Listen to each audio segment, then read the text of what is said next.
नमस्कार मित्रों, आपका बहुत बहुत स्वागत हमारे YouTube channel teaching learning event with Anil पर।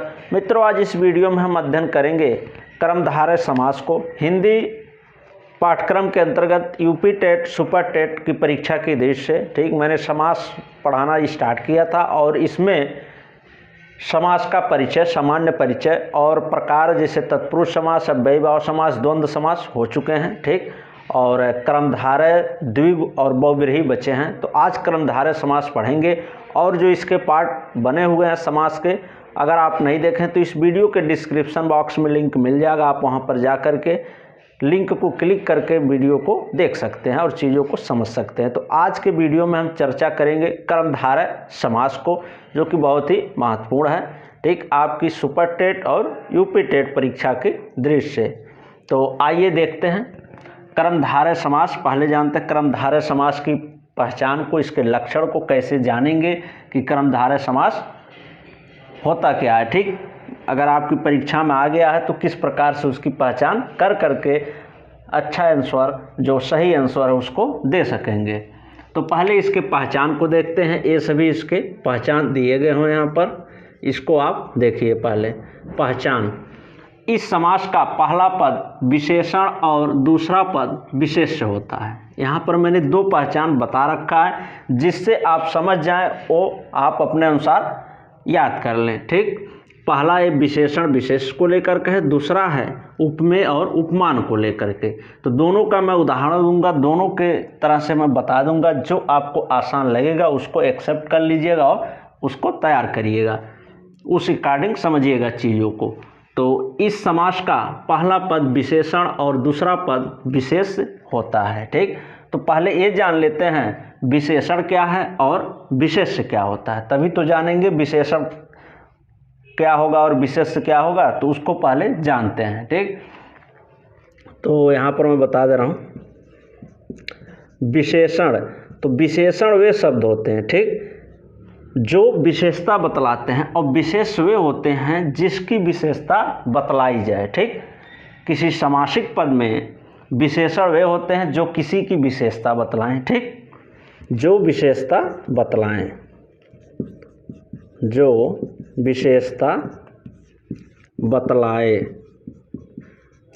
जो विशेषता बतलाएगा वो होगा विशेषण, और जिसकी विशेषता बतलाई जाएगी वो होगा विशेष्य।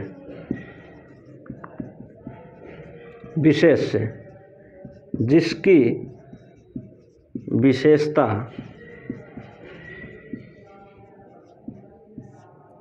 बतलाई जाए, जिसकी विशेषता बतलाई जाए वो होगा विशेष्य। तो मुझे लगता है आप लोग समझ गए होंगे, फिर से मैं बता रहा हूँ इसको। विशेषण, विशेषण यानी जो विशेषता बतलाए, और विशेष यानी जिसकी विशेषता बतलाई जाए ठीक। एग्जाम्पल देखते हैं, जैसे काला, काला सांप ठीक। तो यहाँ पर क्या है, काला क्या है, सांप कैसा है, काला है, ये विशेषण होगा ठीक। ये विशेषता बतला है कि सांप कैसा है, काला है, तो ये हो गया विशेषण। और विशेष कौन होगा, यहाँ पर आप देख सकते हैं जिसकी विशेषता बतलाई जाए। तो सांप की ही तो विशेषता यहाँ पर बतलाई जा रही है कि सांप कैसा है, काला है ठीक। तो सांप हो जाएगा आपका विशेष्य ठीक। अब मुझे लगता है आप लोग को चीज़ें क्लियर हो होंगी, स्पष्ट हो गई होंगी कि विशेषण क्या होता है और विशेष्य क्या होता है। अब आप कंफ्यूज मत होइएगा ठीक। तो विशेषण वह होता है किसी समासिक पद में ठीक, विशेषता जो बतलाता है उसको विशेषण कहते हैं, और जिसकी विशेषता बतलाई जाती है उसको विशेष्य कहा जाता है ठीक। और इस प्रकार से विशेषण और विशेष्य से बनता है आपका कर्मधारय समास ठीक। विशेषण समासिक पद में आ रहा है और विशेष्य आ रहा है, तो वहाँ पर आप ट्रिक करिएगा कर्मधारय समास को। अब आगे देखते हैं अगला जो इसकी पहचान है, जिस समासिक पद में उपमेय उपमान का बोध हो। यहाँ पर भी उपमेय और उपमान को समझ लेते हैं क्या है। उपमेय, उपमेय होता है जिसकी विशेषता बतलाई जाए, जिसकी तुलना से, यहाँ पर तुलना से होता है, ठीक। उपमेय जो होता है तुलना, जिसकी तुलना की जाती है वो होता है उपमेय, और जिससे की जाती है वो होता है उपमान, ठीक। उपमेय यानी जिसकी तुलना की जाए, जिसकी तुलना की जाए, ठीक। किसी दिए गए समासिक पद में जिसकी तुलना की जाए वो होता है उपमेय, और जिससे तुलना की जाए वो होता है उपमान। उपमान क्या होता है? तो जिससे तुलना की जाए, जिससे तुलना की जाए। अभी मैं लास्ट में इसका ट्रिक भी बताऊंगा आपको कि कैसे उस शब्द को, समासिक शब्द को देखते ही आप कर्मधारय समास को पहचान जाएंगे। पहले इस चीज़ को विस्तृत से समझिए, ठीक, पूरे विस्तृत जानकारी के साथ कि उपमेय क्या होता है, उपमान क्या होता है, क्योंकि यहाँ से भी प्रश्न परीक्षाओं में बन जाते हैं, ठीक। कि समासिक पद दे देगा, पूछेगा उपमेय इसमें बताइए अंडरलाइन करके, उपमान बताइए, ठीक, विशेषण विशेष से बताइए। तो कैसे बताएंगे, इन चीज़ों के बारे में जानकारी होनी जरूरी है। और ट्रिक वो तो मैं लास्ट में बताऊंगा ही, कि आप देखते ही उस चीज़ को समझ जाएंगे कि यहाँ पर कर्मधारय समास है। तो उपमेय क्या होता है? जिसकी तुलना की जाए। जैसे यहाँ पर ध्यान दीजिएगा, मैं एग्जाम्पल बता रहा हूँ। जैसे मुख चंद्रमा के समान है, ठीक। तो यहाँ पर मुख की जो तुलना है किससे की जा रही है? चंद्रमा से। मुख चंद्रमा के समान है, ठीक। तो मुख जो है और चंद्रमा जो है, इनमें से उपमेय और उपमान कौन होगा, यहाँ से आप समझ सकते हो। उपमेय जिसकी तुलना की जाए, मुख की तुलना किससे की जा रही है? चंद्रमा से की जा रही है, यानी मुख क्या होगा? उपमेय हो जाएगा, और उपमान क्या होगा आपका? चंद्रमा हो जाएगा, उपमान, ठीक। ये हो जाएगा चंद्रमा। यानी मुख कैसा है? चंद्रमा के समान है। तो मुख की तुलना चंद्रमा से की गई है, इसलिए यहाँ पर मुख उपमेय होगा और चंद्रमा उपमान होगा। और यहाँ पर मैंने आपको बताया कि जिसकी तुलना की जाए वो उपमेय होता है, और जिससे तुलना की जाए वो होता है उपमान, ठीक। तो अब आइए आगे इसके कुछ महत्वपूर्ण एग्जाम्पल को देखते हैं, ठीक, जो कई बार परीक्षाओं में, विगत परीक्षाओं में पूछे गए हैं पिछले वर्षों में, और आपकी परीक्षा की दृष्टि से महत्वपूर्ण है, यूपी टेट सुपर टेट की परीक्षा की दृष्टि से। तो आइए अब आगे देखते हैं। मुझे लगता है आप लोग इसको अच्छे से समझ गए होंगे कि विशेषण विशेष क्या होता है, उपमेय उपमान क्या होता है, ठीक। ये इतना अगर आपको समझ में आ गया तो आपको अब कर्मधारय समास की पहचान करने में दिक्कत नहीं होगी, ठीक। तो इसका ही पहचान रहा कि पहला पद इसमें देखेंगे तो विशेषण होगा, यानी विशेषता बतलाता रहेगा, ठीक। और अगले पद की विशेषता बतलाएगा, उसको हम विशेष से कहेंगे, ठीक, जिसकी विशेषता बतलाएगा। तो पहला पद यानी विशेषण अगर मिल रहा है तो वहाँ पर कर्मधारय समास हो सकता है। और उपमेय उपमान यानी जहाँ तुलना की बात की जाएगी, ठीक, किसी की किसी से तुलना, वहाँ पर भी कर्मधारय समास होगा। तो आइए इसके महत्वपूर्ण एग्जाम्पल को देखते हैं। आइए आगे देखते हैं कुछ महत्वपूर्ण एग्जाम्पल जो बार बार परीक्षाओं में पूछे जाते हैं, ठीक, और इनसे हम समझेंगे किस प्रकार से कर्मधारय समास इनमें विद्यमान है, ठीक। तो आइए देखते हैं। पहला एग्जाम्पल है नीलोत्पल, ठीक, नीलोत्पल। उत्पल मतलब होता है कमल, ठीक, और नील मतलब नीला, ठीक। कमल कैसा है? नीला है। तो नीलोत्पल यानी नीला कमल, ठीक। उत्पल मतलब कमल हो गया, नील माने नीला, कलर की बात उसकी बता रही है। तो यहाँ पर क्या है? नील क्या विशेषता है बतला रहा है, ठीक। यानी कमल जो है वो कैसा है? नीला है। तो पहला पद क्या है? नीला, विशेषता बताया, विशेषण हो गया। और उत्पल यानी कमल की, तो कमल क्या हो जाएगा? यहाँ पर विशेष हो जाएगा। विशेषता किसकी बतलाई गई है? उत्पल यानी कमल की।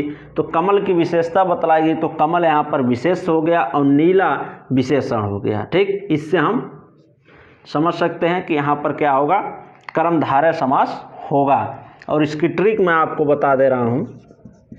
ट्रिक जो है के जैसा, ठीक, के जैसा के समान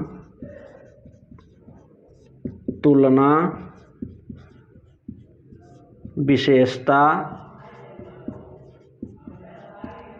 ठीक, इतनी चीज़ें जहाँ पर पाई जाएंगी वहाँ पर कर्मधारय समान होगा। ठीक, जैसे यहाँ पर इनकी विशेषता महानायक, महानायक रहेगा, यहाँ पर ध्यान दीजिएगा, महानायक यानी महान नायक, महानायक माने बहुत बड़े नायक। ठीक, तो इनकी विशेषता है महा माने महान या बड़े और नायक माने नायक। तो यहाँ पर नायक की यहाँ विशेषता बतलाई गई है कि नायक कैसा है, के जैसा या कैसा है। ठीक, तो महान है। ठीक, यहाँ पर क्या हो, के जैसा, के समान, तुलना की बात आए, विशेषता की बात आए तो वहाँ पर आसानी से हम समझ सकते हैं कौन सा होगा। ट्रिक इसका ही है, के जैसा, के समान, तुलना और विशेषता की जहाँ पर बात की जाएगी कर्मधारय समास होगा। तो महानायक यानी नायक कैसा है, महा है, बड़ा है, महान है। ठीक, तो यहाँ पर इसकी विशेषता बतलाई गई। तो पहले पद में विशेषता बतलाई गई है कि महान है, विशेषण हो गया। ठीक, इसके अकॉर्डिंग विशेषण पहला पद, दूसरा किसकी विशेषता, नायक की बताई गई है, विशेष हो गया। ठीक, नील गगन, ठीक, नील गगन मतलब नीला है गगन।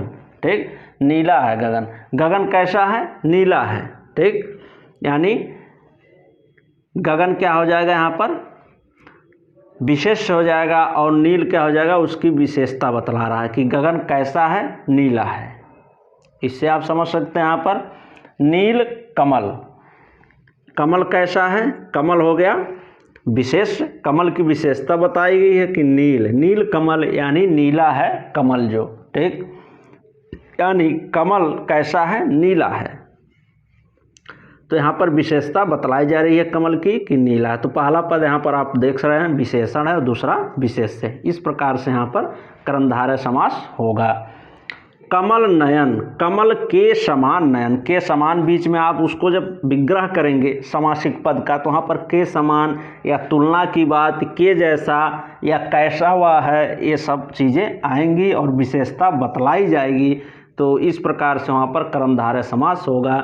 यहाँ पर है कमल नयन यानी कमल के समान नयन, यानी नयन की जो यहाँ पर तुलना है, ये उपमेय और उपमान के एग्जाम्पल है। यहाँ पर मैं इस चीज़ को आपको समझा दे रहा हूँ।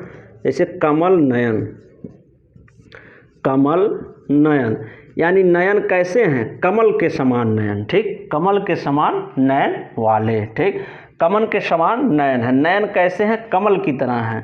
तो किसकी विशेषता, यहाँ पर उपमेय और उपमान मैंने बताया है, तुलना की जा रही है, नयन की तुलना कमल से की जा रही है। तो नयन क्या हो जाएगा, उपमेय हो जाएगा और कमल आपका हो जाएगा उपमान।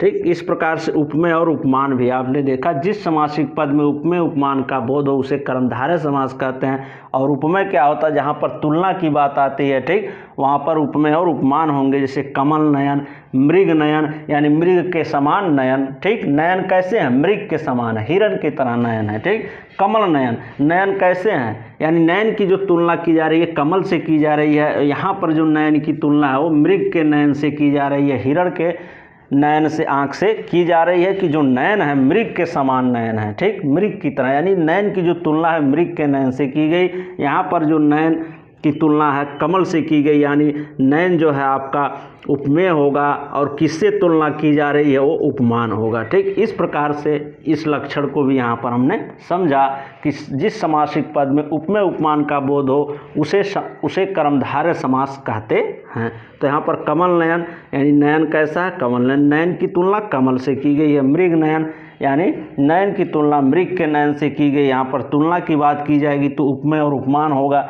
शब्द में उपमेय उपमान आता है या विशेषण विशेष से आता है तो वहाँ पर कर्मधारय समास होगा।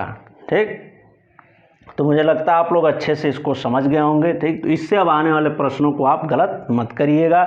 जहाँ पर देखिएगा विशेषता बतलाई जा रही है, पहला पद विशेषण है, ठीक, और दूसरा विशेष है या तुलना की बात की जा रही है, इस ट्रिक को आप फॉलो करिएगा। ठीक, के जैसा, के समान, तुलना, विशेषता। ठीक, के जैसा या के समान, जैसे यहाँ पर मृग के समान नयन। ठीक, नील गगन, के जैसा मतलब नीला है गगन, ठीक, गगन कैसा है, नीला है, कैसा, ठीक, यहाँ पर बताया जाएगा कि ऐसा है, या तुलना की जाएगी कि इसके समान है, ठीक, विशेषता बतलाई जाएगी। तो जिस समासिक पद में ये सभी लक्षण आएंगे बीच में विग्रह करने पर, तोड़ने पर, तो वहाँ पर आपका कर्मधारय समास होगा। तो इसका ट्रिक यही है, आप आसानी से इसको समझ सकते हैं कि विशेषता जिस पद में बतलाई जा रही हो या तुलना की जा रही हो, के जैसा, के समान, ये इसके ट्रिक हैं, ठीक। इससे हम उस समासिक पद को पहचान सकते हैं कि वो कर्मधारय समास के अंतर्गत आएगा।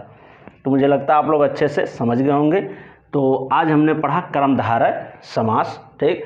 तो कर्मधारय समास मैंने आज पढ़ा, और कल के पार्ट में हम पढ़ेंगे द्विगु समास को, ठीक। द्वंद्व हमने पढ़ लिया है, तत्पुरुष पढ़ लिया है, अव्ययी भाव समास पढ़ लिया और समास का सामान्य परिचय हो गया। इस वीडियो के डिस्क्रिप्शन बॉक्स में आपको उसका लिंक मिल जाएगा, आप उसको देख सकते हैं। और जो भी इस चैनल पर हमारे नए हों, चैनल को सब्सक्राइब अवश्य करें, ठीक। Teaching learning event with Anil को सब्सक्राइब कर लीजिए। यहाँ पर आपके यूपी टेट, सुपर टेट की परीक्षा के समय जो भी महत्वपूर्ण टॉपिक है पाठ्यक्रम से संबंधित, उसको शैक्षिक वीडियो उसका प्रदान किया जाता है, और डेली क्यूज के माध्यम से आपके प्रैक्टिस सेट भी करवाए जाते हैं, ठीक। तो आपका वीडियो के डिस्क्रिप्शन बॉक्स में उसका भी लिंक मिल जाएगा, आप लोग वहां पर जा कर के लिंक को क्लिक करके टेलीग्राम ग्रुप से भी हमारे जुड़ सकते हैं और डेली क्यूज में भाग ले सकते हैं, अपनी तैयारी और अच्छी बेहतरीन आने वाले समय के लिए बना सकते हैं। और चैनल को सब्सक्राइब अवश्य करें और अपने अन्य साथियों के पास इस वीडियो को भी शेयर करें। वीडियो अच्छा लगा हो तो लाइक करें। धन्यवाद मित्रों, मिलते हैं नेक्स्ट वीडियो में।